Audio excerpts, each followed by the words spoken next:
Alright, Keith Richards made some observations about George Harrison's guitar sound, and I want to let you hear what he said, and then I want to break down his statement and tell you the part of it I agree with, and I'm also going to tell you the part of his statement that I disagree with, and then I'm going to ask your opinion. So let's listen to what Keith Richards had to say about George Harrison's guitar sound right here.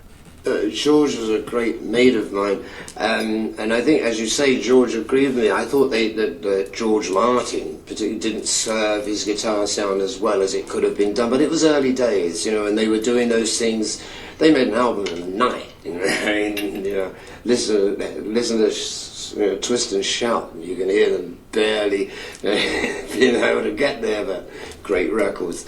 I know, yeah, it's just purely a matter of the recording sound, nothing to do with George. It was a great friend of mine. So what he's driving at in this interview is that George Harrison had kind of a thin guitar sound due to the production choices made by George Martin, particularly on the early Beatles albums. Now, I want to agree with part of what Keith Richards said there, which is that the guitar sound is a bit thin, and that probably does have a lot to do with how quickly the early material was recorded. But I think that there's an aspect that he's not mentioning here, which is, unlike the Rolling Stones, the Beatles were not primarily a guitar band. Yes, they were a guitar-driven band, but their primary focus was harmony vocals. They were a vocal band. The Rolling Stones did not feature harmony vocals very often, and when they did, it was simply to create a flavor. It wasn't a trademark. It wasn't something the band was known for. Whereas the Beatles had 4 competent singers,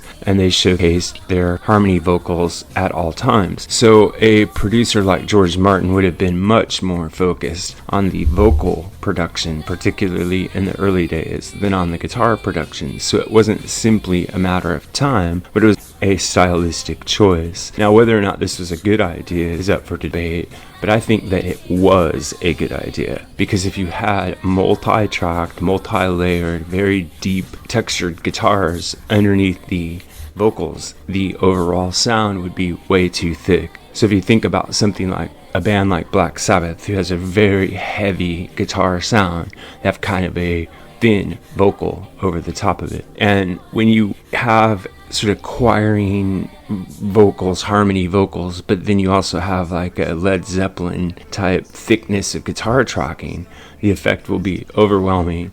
And it could have been not only overwhelming to the listener, but overwhelming to the production equipment in those days. And although that kind of heavily textured sound is much more common now, it was very rare back in the day and only present in orchestral music. So popular music was focused on vocals rather than instrumentation.